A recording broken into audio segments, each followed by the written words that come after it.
I'm Alistair Gordon, Adjunct Professor and Registered Counselor. In this video, I'll teach you about why your brain redirects anxiety and the neuroscience behind it, and some ways to help break the cycle and regain emotional control.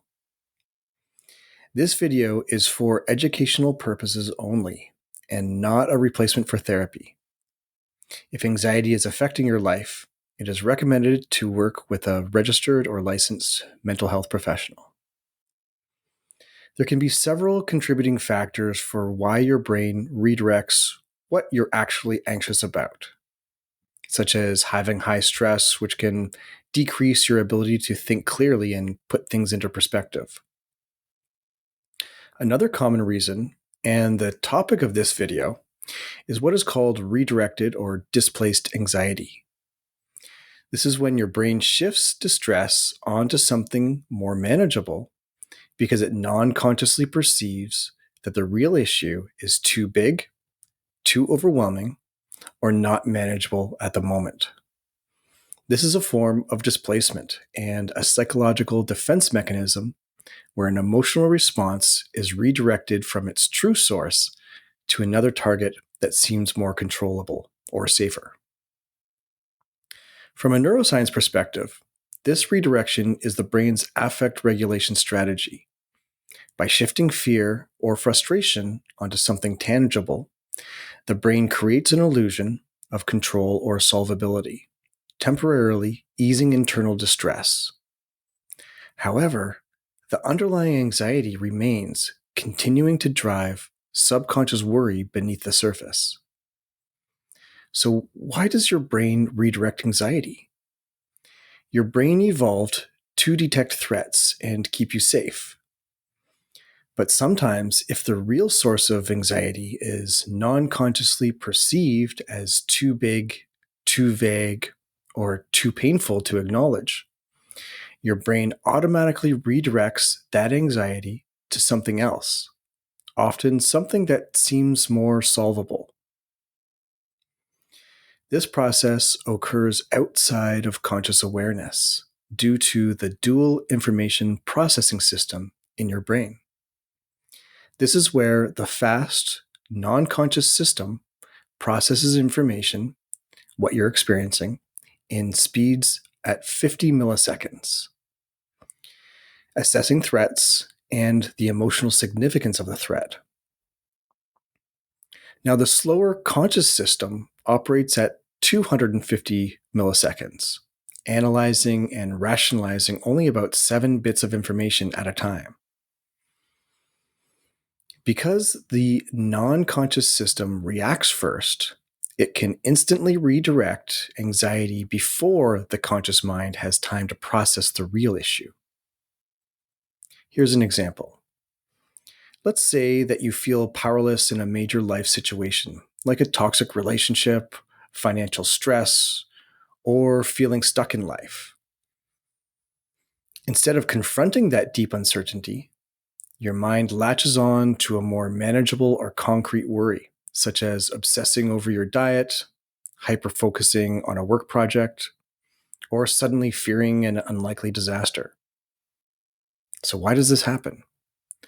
Your brain redirects anxiety onto something that feels more specific and solvable, like worrying about work is easier than facing relationship insecurity, and provides an illusion of control, such as fixating on health prevents deeper fears from surfacing.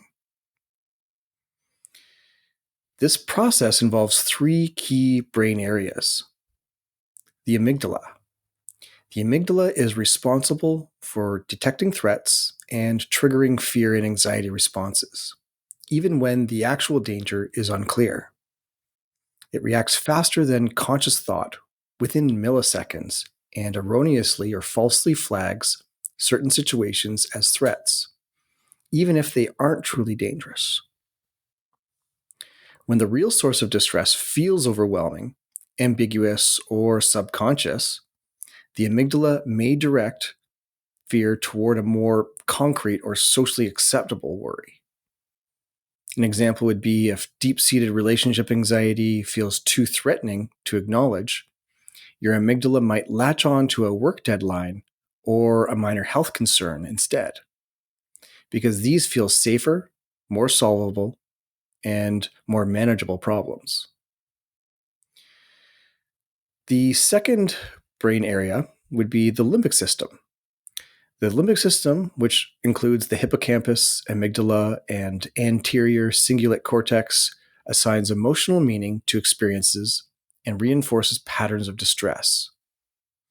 If anxiety arises but the true cause is unclear, the limbic system searches for an explanation, potentially misattributing distress to an unrelated concern. And over time, if the limbic system consistently pairs certain emotions with specific thoughts or behaviors, the association strengthens, reinforcing habitual redirected anxiety. Here's an example. If someone unconsciously associates powerlessness with financial worry, they might habitually redirect anxiety into obsessing over money whenever they feel powerless in other areas of their life. The third brain area is the prefrontal cortex. The prefrontal cortex is typically responsible for rational thought, emotional regulation, and problem solving. Ideally, it helps to regulate fear responses and distinguishes real threats from perceived ones. However, when overwhelmed, the prefrontal cortex may rationalize anxiety by redirecting it to a solvable problem, even if that problem isn't the real issue. Here's an example. If someone feels deeply uncertain about their future, their prefrontal cortex might fixate on making perfect life plans or analyzing trivial decisions because these problems feel more manageable than confronting existential uncertainty. Now, the big question, how do we stop redirected anxiety from running or ruining our lives? Here are 6 strategies. First, identify the pattern.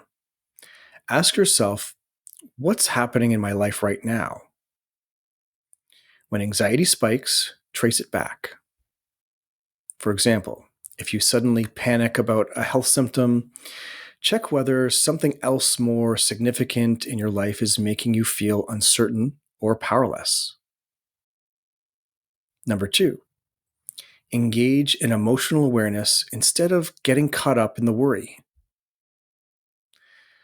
Ask yourself, if this worry wasn't about X, what else in my life feels unresolved? Number 3, practice mindfulness and cognitive restructuring. Train your brain to observe worries without getting swept up in them. Name the worry, such as, I notice I'm feeling anxious about X. Assess the depth. Is this really about something deeper? And redirect.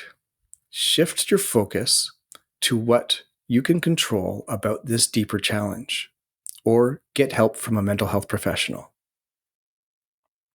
And number 4, imagery rescripting and inner dialogue. If an old emotional wound is fueling your anxiety, try this. Imagine speaking to your younger self. What does that part of you need to hear? What comfort or validation did you need back then? Number 5, address trauma and attachment wounds. If anxiety is rooted in old experiences, trauma-focused therapies like EMDR, core morphosis psychotherapy, internal family systems, cognitive behavioral therapy, schema therapy, among others, can help. Number 6, transcending your coping behaviors. If anxiety makes you engage in maladaptive behaviors, pause and identify which underlying core need is not being met by recognizing what you are feeling, what it is regarding, and whether you are needing, for example, belonging, care, stability, worth, validation, safety, relief and play, autonomy, or meaning. And then engaging in an adaptive behavior that will meet that respective need. Here's an example. If you find yourself compulsively checking your phone out of anxiety, ask yourself, am I seeking belonging, validation, a sense of safety, relief? Instead of the habitual behavior, engage in an adaptive action that it directly fulfills that core need, such as reaching out to a supportive friend for genuine connection, or engaging in a grounding exercise for stability, or taking a mindful break to self-soothe for relief. I suggest watching my other two videos about core needs. The first is understanding core needs. The second is fostering core needs, which I'll include both of these at the end of this video. Because this whole topic is fundamental, I will reiterate the steps on how to recognize and meet your core needs. First, pause and reflect. Ask yourself, what am I feeling? Which need feels unmet? Number 2, challenge your automatic reactions. Instead of, I'm just anxious, recognize anxiety as a signal of an unmet need. Number 3, find healthy ways to meet that need. If you need belonging, reach out to a friend or a loved one. If you need control, set a small, achievable goal.